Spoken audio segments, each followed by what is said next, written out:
नमस्कार, आप देख रहे हैं कमल राष्ट्रीय और मैं हूं आपके साथ में शोभित पाठक। तो रुक करते हैं महत्वपूर्ण सुर्खियों पर। बीजेपी नेता कपिल मिश्रा को मिली जान से मारने की धमकी, ईमेल कर लिखा मेरे आदमी की बन गई है प्लानिंग। बंगाल चुनाव के बाद पहली बार बीजेपी दफ्तर पहुंचे मिथुन चक्रवर्ती, बताया राजनीति में अब तक क्यों नहीं थे एक्टिव। पिता को अस्पताल में देख भावुक हुई लालू की बेटी रोहिणी आचार्य, पोस्ट में लिखा माई बैकबोन पापा। डिप्टी सीएम ब्रजेश पाठक ने स्वास्थ्य विभाग में तबादले पर उठाए सवाल, कहा नियमों का नहीं हुआ पालन। और अमेरिका का 246वां स्वतंत्रता दिवस, प्रधानमंत्री मोदी ने बाइडेन और अमेरिकी लोगों को दी बधाई। बीजेपी नेता कपिल मिश्रा ने दावा किया है कि उन्हें ईमेल के जरिए जान से मारने की धमकी मिली है। उन्होंने यह भी कहा है कि वह इससे डरते नहीं हैं और जिहादी हिंसा के पीड़ितों के परिवारों की मदद करते रहेंगे।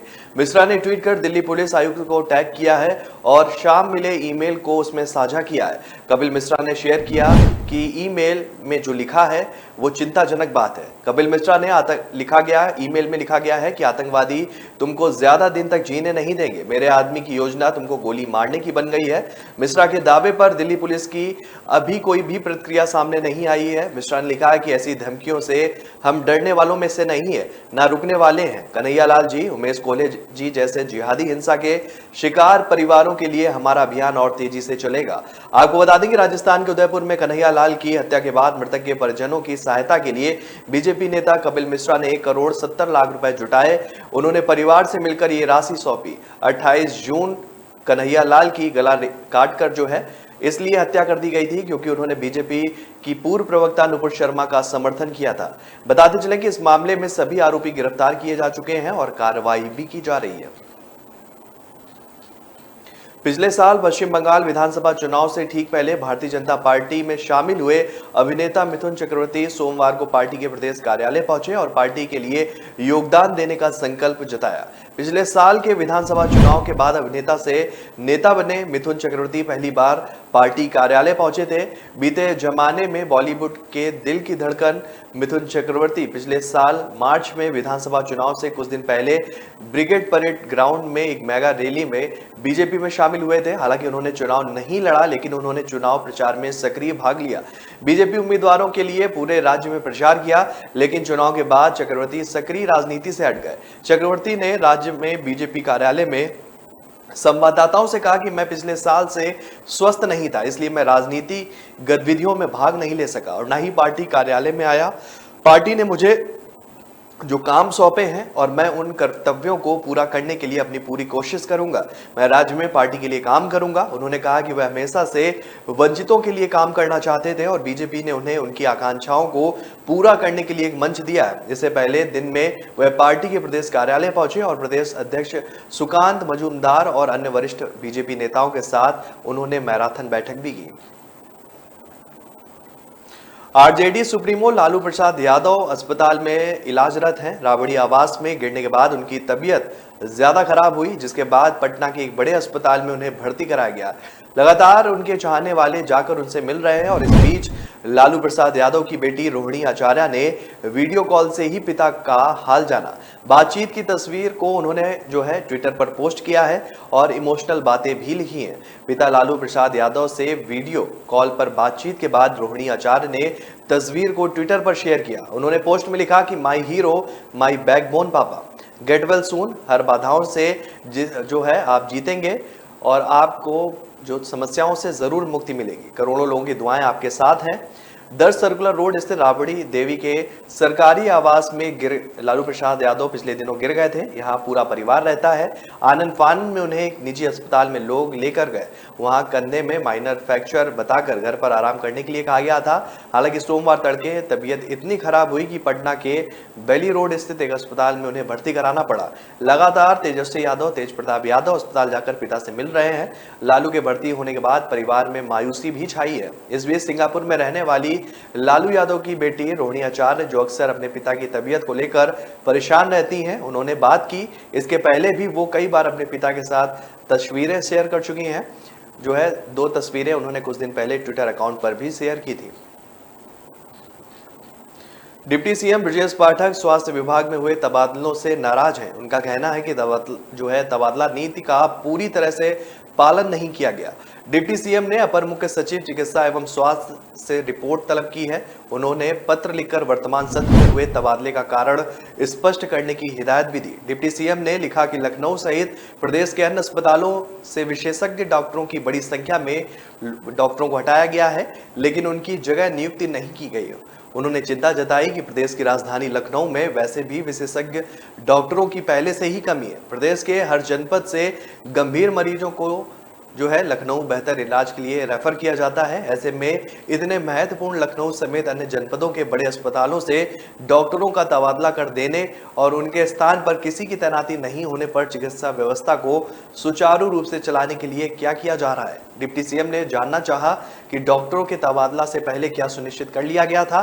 क्या डॉक्टर की अवधि से ज्यादा अवधि वाला कोई भी चिकित्सा अधिकारी संबंधित जनपद, मंडल या अस्पताल में अब कार्यरत है। डिप्टी सीएम का गुस्सा यही नहीं थमा। उन्होंने पूछते हुए कहा कि चिकित्सा अधिकारी विभिन्न स्थानों में संबद्ध है और उनके संबंधीकरण पर निर्णय कब किया जाएगा। डिप्टी सीएम ने संबंधित चिकित्सा अधिकारियों के विवरण सहित सूची की भी मांग की है। प्रधानमंत्री नरेंद्र मोदी ने यूएस प्रेसिडेंट जो बाइडेन और अमेरिकी नागरिकों को अमेरिका के 246वें स्वतंत्रता दिवस के अवसर पर बधाई दी है। प्रधानमंत्री मोदी ने ट्वीट किया कि अमेरिका के 246वें स्वतंत्रता दिवस पर राष्ट्रपति जो बाइडेन, उपराष्ट्रपति कमला हैरिस और अमेरिकी जनता को हार्दिक बधाई एवं शुभकामनाएं। 4 जुलाई को अमेरिका में 246वां स्वतंत्रता दिवस मनाया गया। यह स्वतंत्रता दिवस अमेरिका के लिए दुखद रहा। शिकागो शहर में सोमवार को स्वतंत्रता दिवस परेड के दौरान हुई गोलाबारी में 6 लोगों की मौत हो गई, जबकि 24 लोगों को अस्पताल में भर्ती कराया गया। पुलिस ने जानकारी दी है और सुबह करीब 10 बजे परेड शुरू हुई, लेकिन गोलाबारी होते ही 10 मिनट बाद इसे रोक दिया गया। परेड में जाने वाले सैकड़ों लोगों अपनी कुर्सियां, बच्चों का सामान और कंबल वहीं छोड़कर भाग गए। अमेरिकी राष्ट्रपति जो बाइडेन ने गोलाबारी की घटना पर दुख व्यक्त किया है। बाइडेन ने एक बयान में कहा कि मैं उस मूर्खतापूर्ण बंदूक हिंसा से स्तब्ध हूं जिसने इस स्वतंत्रता दिवस पर एक अमेरिकी समुदाय को फिर से दुख पहुंचाया है। उन्होंने कहा कि मैं बंदूक हिंसा की महामारी के खिलाफ संघर्ष खत्म नहीं करने वाला। एक बंदूकधारी ने एक छत पर एक छिपे हुए स्थान से गोली चलाई। द हिल के मुताबिक संदिग्ध घंटों बाद भी फरार है। आपको बता दें कि हाल के दिनों में अमेरिका में गोलीबारी की कई घटनाएं सामने आई हैं, जिसके चलते देश में बंदूक नियंत्रण की मांग तेज हो गई है। जून के अंत में बाइडेन ने दशकों से पहले बंदूक नियंत्रण कानून पर हस्ताक्षर किए थे। तो ब्रेक पर जाने से पहले रुक करते हैं महत्वपूर्ण सुर्खियों पर। बीजेपी नेता कपिल मिश्रा को मिली जान से मारने की धमकी। ईमेल कर लिखा, मेरे आदमी की बन गई है प्लानिंग। बंगाल चुनाव के बाद पहली बार बीजेपी दफ्तर पहुंचे मिथुन चक्रवर्ती। बताया राजनीति में अब तक क्यों नहीं थे एक्टिव। पिता को अस्पताल में देख भावुक हुई लालू की बेटी रोहिणी आचार्य। पोस्ट में लिखा, माई बैकबोन पापा। डिप्टी सीएम ब्रजेश पाठक ने स्वास्थ्य विभाग में तबादले पर उठाए सवाल। कहा, नियमों का नहीं हुआ पालन। और अमेरिका का 246वां स्वतंत्रता दिवस, प्रधानमंत्री मोदी ने बाइडेन और अमेरिकी लोगों को दी बधाई।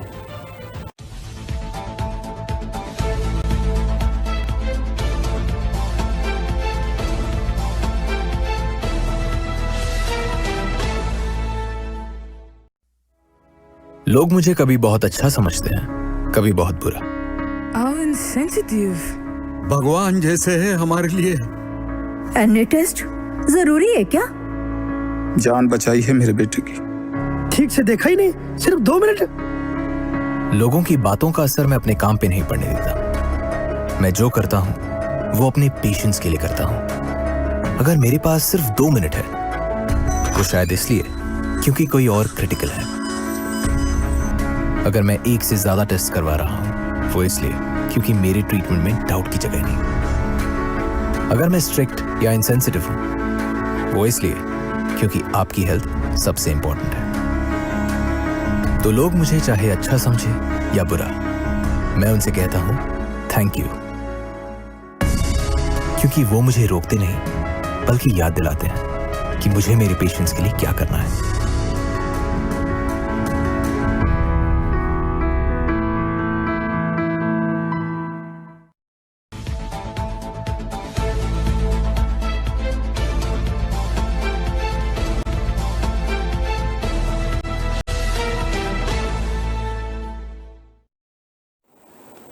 ब्रेक के बाद फिर स्वागत है आपका। रुक करते हैं आगे की खबरों पर।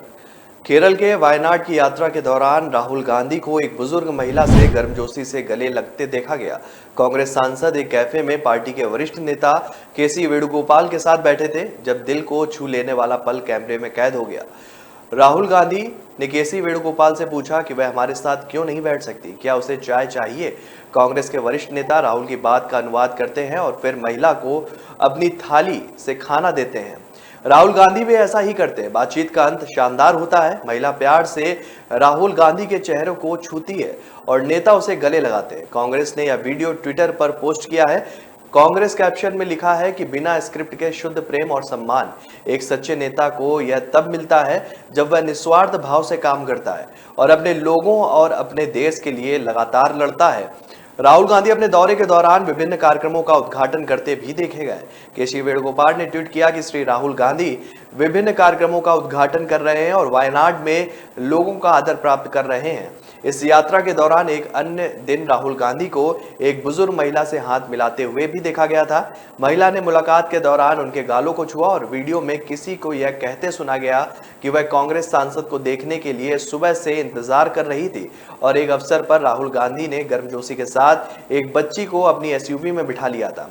उन्होंने बच्ची से पूछा कि तुम्हारा नाम क्या है, क्या तुम मेरे साथ चलोगी।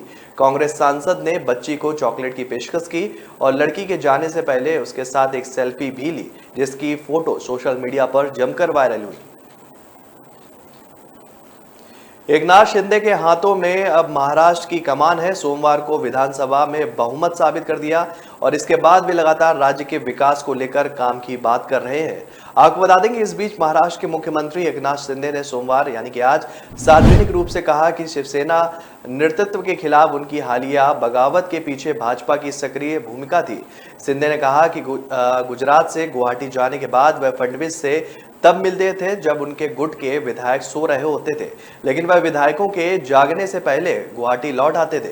सदन में विश्वास मत हासिल करने के बाद राज्य विधानसभा में शिंदे की टिप्पणी से साफ हो गया कि भाजपा नेता और मौजूदा उप मुख्यमंत्री देवेंद्र फडणवीस इस दौरान शिंदे के नेतृत्व वाले समूह की गतिविधियों में सक्रिय रूप से शामिल थे। शिंदे गुट के विधायक पिछले महीने के अंत में गुवाहाटी के एक लग्जरी होटल में डेरा डाले हुए थे, लेकिन ऐसी खबरें सामने आई थी कि शिंदे ने गुवाहाटी से गुजरात पहुंचकर फडणवीस के साथ गुप्त बैठक भी की है। खबरों में दावा किया गया कि भोर होने से ही पहले शिंदे गुवाहाटी स्थित होटल में वापस आ गए, जहां वह 40 विधायकों के साथ डेरा डाले हुए थे। एकनाथ शिंदे ने कहा कि हमारी संख्या कम थी, लेकिन प्रधानमंत्री मोदी ने हमें आशीर्वाद दिया। मोदी साहब ने शपथ ग्रहण से पहले मुझसे कहा था कि वह मेरी हर संभव मदद करेंगे। अमित शाह साहब ने कहा कि वह हमारे पीछे चट्टान की तरह खड़े रहेंगे। शिंदे ने फडणवीस की ओर इशारा करते हुए कहा कि लेकिन सबसे बड़े कलाकार तो यह है कि एकनाथ शिंदे ने कहा कि हम तब मिलते थे जब मेरे साथ के विधायक सो रहे होते और उनके जागने से पहले मैं गुवाहाटी लौट आता था। शिंदे के इस खुलासे से फडणवीस साफ तौर पर शर्माते हुए दिखे। एकनाथ शिंदे ने देवेंद्र फडणवीस की ओर इशारा करते हुए कहा कि कोई नहीं जानता कि वह क्या करेंगे और कब करेंगे। महाराष्ट्र में एक सप्ताह से अधिक समय से चल रही राजनीतिक उथल पुथल को समाप्त करते हुए शिंदे ने 30 जून को राज्य के मुख्यमंत्री के रूप में शपथ ली। मध्य प्रदेश के नगरीय निकाय चुनाव के पहले चरण के प्रचार से फुर्सत पाने के बाद मुख्यमंत्री शिवराज सिंह चौहान बैडमिंटन खेलते हुए नजर आए। शिवराज सिंह ने चुनाव प्रचार के अंतिम दिन इंदौर में मैराथन प्रचार किया था। उन्होंने लंबा रोड शो भी किया और कई जनसभाओं को संबोधित किया था। प्रचार से फुर्सत पाकर वो शाम को भोपाल में बैडमिंटन खेलते हुए नजर आए। शिवराज सिंह चौहान ने एक ट्वीट में लिखा कि चुनाव के प्रचार प्रसार से आज फुर्सत मिली तो भोपाल के अरेरा कॉलोनी स्थित भोजपुर क्लब के सदस्यों के साथ बैडमिंटन का आनंद लिया।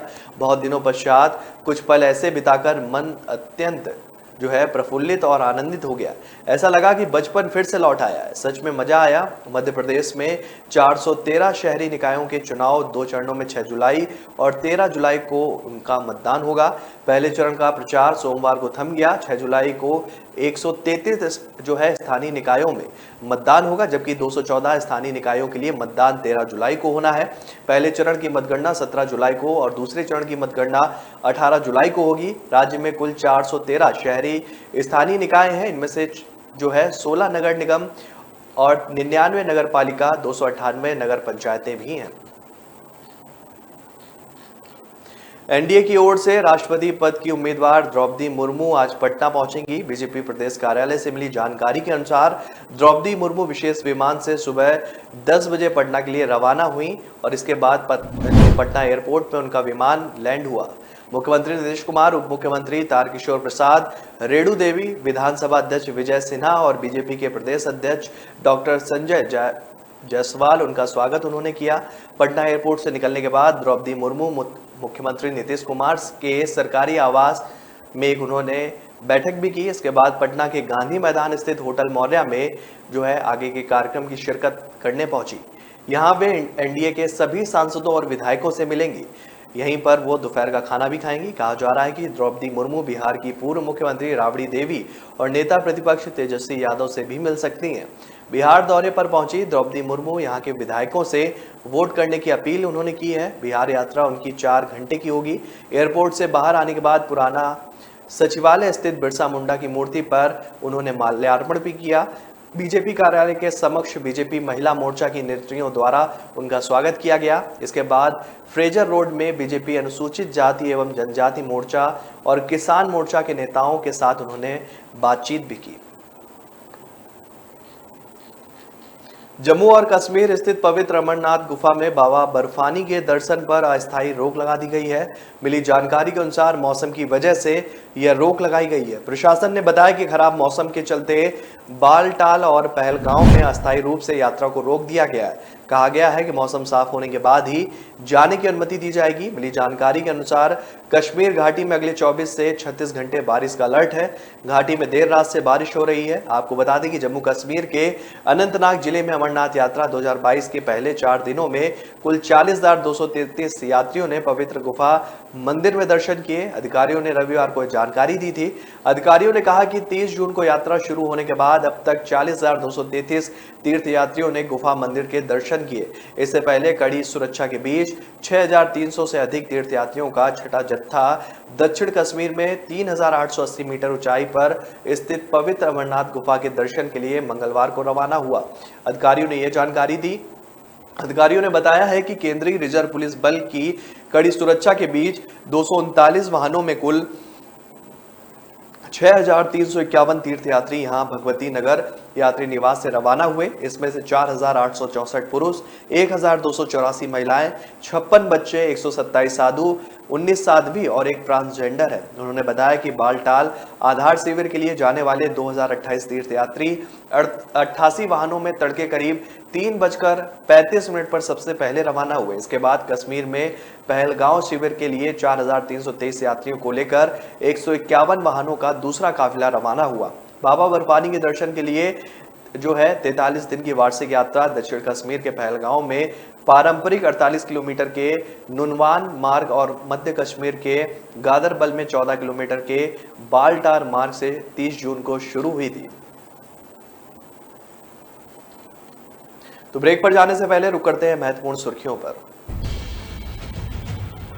बीजेपी नेता कपिल मिश्रा को मिली जान से मारने की धमकी। ईमेल कर लिखा, मेरे आदमी की बन गई है planning.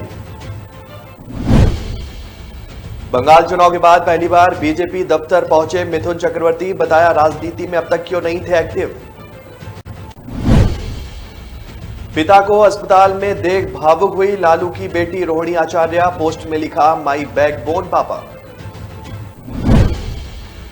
Deputy CM Brajesh Pathak ने स्वास्थ्य विभाग में तबादले पर उठाए सवाल। कहा, नियमों का नहीं हुआ पालन। और अमेरिका का 246वां स्वतंत्रता दिवस। प्रधानमंत्री मोदी ने बाइडेन और अमेरिकी लोगों को दी बधाई।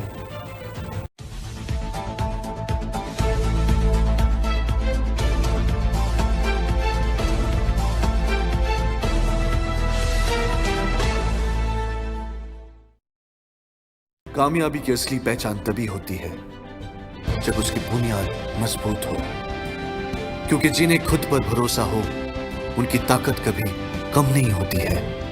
इसलिए भरोसा करिए सिर्फ विकी पावर प्लस टीएमटी बात पर। अब घर बनेगा स्ट्रांग, चलेगा लाइफ लॉन्ग।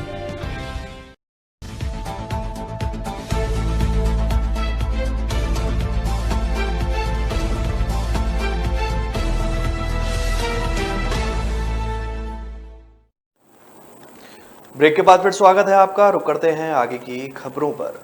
देश में कोरोना की रफ्तार थमने का नाम नहीं ले रही है। रोजाना तौर पर मामले 10,000 से अधिक दर्ज हो रहे हैं। पिछले 24 घंटे में देश में कोरोना के 13,084 नए मामले दर्ज हुए हैं, जबकि 24 लोगों की इस दौरान मौत हो गई है। स्वास्थ्य मंत्रालय के जारी आंकड़ों के मुताबिक देश में अब एक्टिव मामलों की कुल संख्या बढ़कर 1,13,866 हो गई है। वहीं पॉजिटिविटी रेट घटकर 2.90 पर पहुंच गया है। रविवार के दर्ज आंकड़ों से तुलना की जाए तो कोरोना के मामलों में गिरावट दर्ज हुई है। रविवार को देश में 16,135 मामले दर्ज हुए और इस दौरान 24 लोगों की मौत हुई, जबकि सोमवार को 13,000 पर यह संख्या आ गिरी और इस दौरान 24 लोगों की मौत दर्ज हुई। ताजा आंकड़ों के बाद अब देश में 1,13,864 लोग कोरोना से इस वक्त पीड़ित हैं। वहीं अब तक 4,28,79,477 लोग इस महामारी की चपेट से बाहर आ चुके हैं। कोरोना काल की शुरुआत से लेकर अब तक 5,25,223 लोगों की मौत हो चुकी है। वैक्सीनेशन के आंकड़ों पर निगाह डालें तो अब तक 197,98,21,197 लोग वैक्सीन लगवा चुके हैं। बीते 24 घंटे में 1,78,383 लोगों ने वैक्सीनेशन कराया है। महाराष्ट्र के कई हिस्सों में भारी बारिश और बाढ़ की वजह से जनजीवन अस्त व्यस्त हो चुका है। मुंबई में मानसून की बारिश से एकदम बुरा हाल है। मुंबई समेत कई जगहों पर पानी और बारिश और जल जमाव से आफत बन गई है। भारी बारिश की वजह से मुंबई की सड़कों पर जगह जगह जल भराव देखने को मिल रहा है। मुंबई के दहिसर में तेज बारिश की वजह से चेकनाका के पास की सड़क पानी में पूरी तरह डूब गई, तो वहीं नवी मुंबई से लेकर कल्याण और नाला सोपारा तक जो है लोगों को भारी बारिश की वजह से मुसीबतों का सामना करना पड़ा। महाराष्ट्र में अलग अलग हिस्सों में भारी बारिश के मद्देनजर मुख्यमंत्री एकनाथ शिंदे ने मुख्य सचिव मनु कुमार श्रीवास्तव के साथ बैठक की और सभी संबंधित जिलों के संरक्षक सचिवों को निगरानी रखने और स्थिति को नियंत्रित करने का निर्देश भी दिया। महाराष्ट्र में भारी बारिश की वजह से जनजीवन अस्त व्यस्त है। नवी मुंबई में रेलवे स्टेशन से बाहर निकलते ही लोगों को पानी से होकर गुजरना पड़ रहा है और रेलवे स्टेशन के बाहर काफी पानी भरा हुआ नजर आ रहा है। कल्याण लोपवली में बारिश की वजह से आसपास के घरों में पानी घुस गया, जिससे लोगों को काफी परेशानी उठानी पड़ी। नाला सोपारा में भी हालात जो है काफी खराब हो गए। सड़कों पर पानी भरने से आने जाने वालों को काफी परेशानी उठानी पड़ रही है। भारी बारिश को अलर्ट देखते हुए कोकड़ छेड़ में एनडीआरएफ ने जो है अभियान चलाया हुआ है। भिवंडी से लेकर पालघर तक आसमानी आफत कहर बनकर टूट रही है। सोमवार को हुई बारिश से सड़कों पर सैलाब आ गया। हर तरफ पानी ही पानी नजर आ रहा था। पानी की धार इतनी तेज थी मानो सब कुछ बाहर ले जाने पर आमदा हो गई हो। मुंबई से सटे भिवंडी में पूरा बाजार बारिश की पानी में डूबा हुआ नजर आया। लोगों का आरोप है कि महानगर पालिका नालों की सफाई नहीं करती है, जिसकी चलते जो है ये स्थिति बन गई है। मथुरा की सिविल कोर्ट में आज श्री कृष्ण जन्मभूमि मामले पर सुनवाई होगी। सिविल जज सीनियर डिवीजन ज्योति सिंह की कोर्ट मामले में दाखिल 2 याचिकाओं पर सुनवाई करेगी। यह याचिका में विवादित जगह में शाही ईदगाह को हटाकर पूरी जगह हिंदुओं को सौंपने की मांग की गई है। दूसरी याचिका में मांग की गई है कि कोर्ट शाही ईदगाह मस्जिद में मौजूद मंदिर के सबूतों की रक्षा का आदेश दे।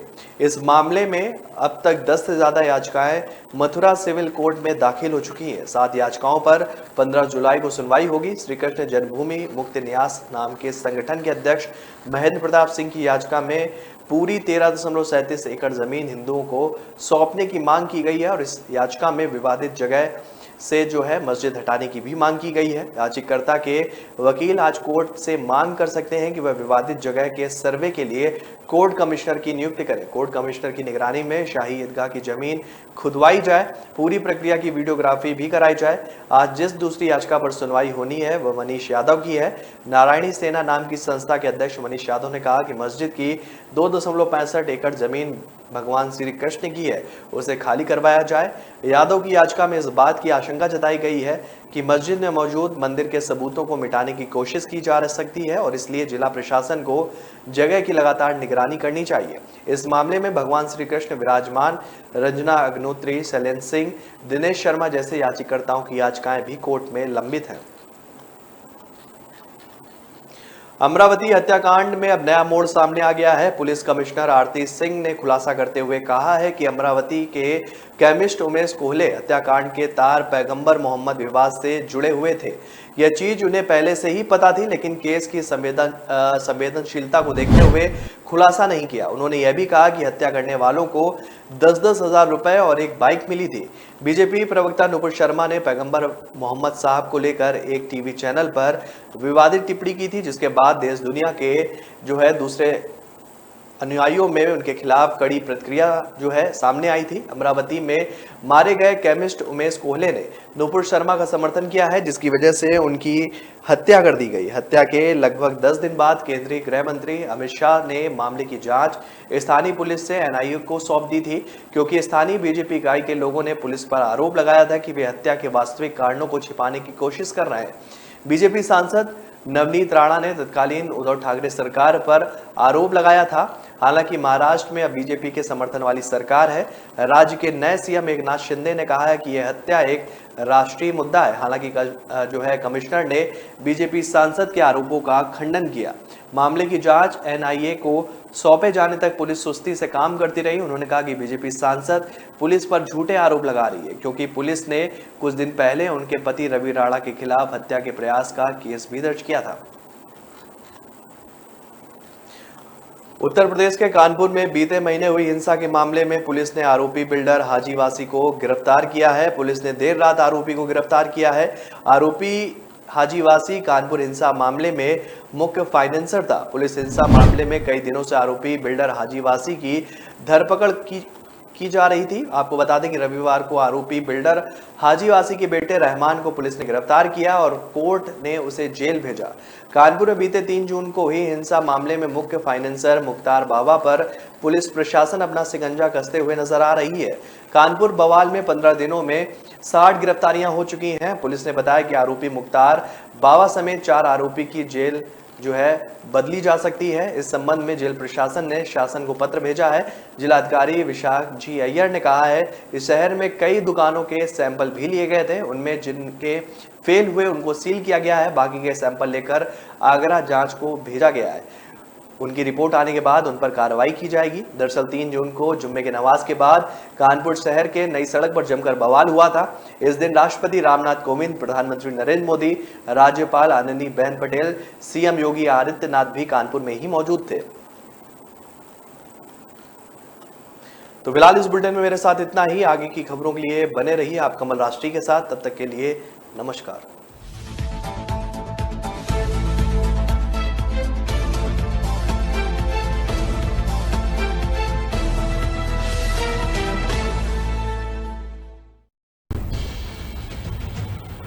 बीजेपी नेता कपिल मिश्रा को मिली जान से मारने की धमकी। ईमेल कर लिखा, मेरे आदमी की बन गई है प्लानिंग।